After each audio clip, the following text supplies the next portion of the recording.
Vous avez pour projet de créer une boutique en ligne sur votre site internet déjà existant ou carrément sur un nouveau site internet. En 2026, 90% des sites internet sont partagés entre trois plateformes principales. Je vous fais un petit tour d'horizon de ce qui se fait. Donc d'abord WooCommerce, qui est en fait un module qui s'installe sur les sites WordPress. WooCommerce représente aujourd'hui 47% des sites français. C'est l'outil qu'on installe systématiquement au studio Petit Vélo parce que pour nous c'est le meilleur rapport qualité-prix. D'abord votre site vous appartient à 100%, vous n'êtes pas sur une plateforme de location.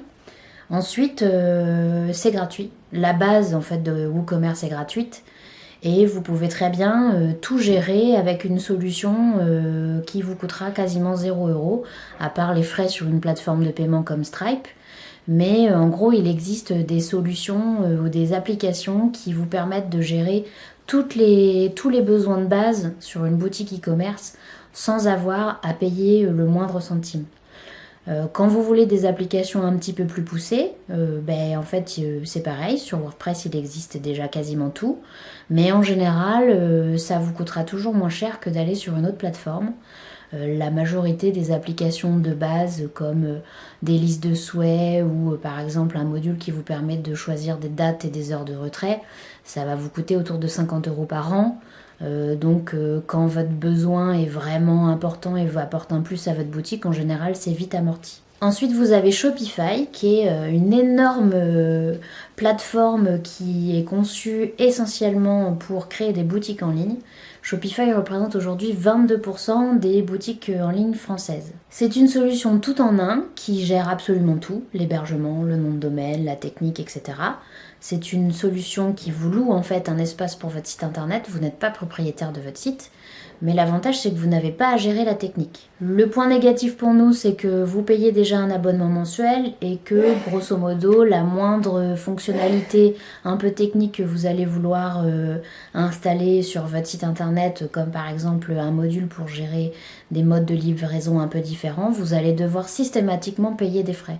Donc vous allez potentiellement très vite faire monter la note avec une plateforme de ce genre. On trouve que cette plateforme est un peu compliquée pour les débutants, mais c'est un outil qui est très puissant pour les entreprises qui veulent investir dans de la publicité, dans du lien avec les réseaux sociaux. Il faut savoir que Shopify a un partenariat avec TikTok.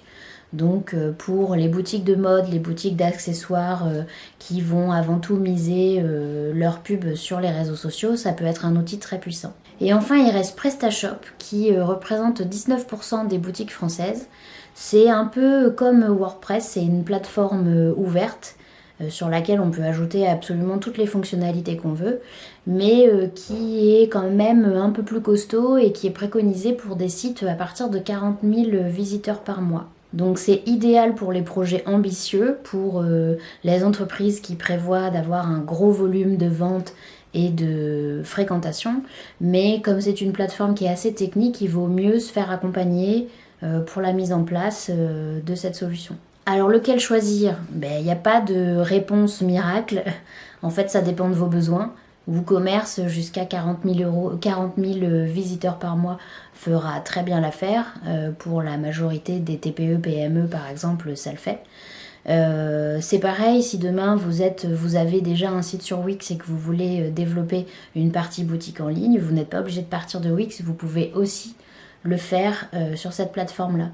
Donc si vous avez pour projet de développer une partie boutique en ligne, le mieux c'est de regarder ce qui existe, les solutions on va dire les plus proposées qui sont plus fiables et plus stables dans le temps, et de comparer ce que ça va vous coûter et ce qu'il faut que vous vendiez pour pouvoir amortir cet investissement-là.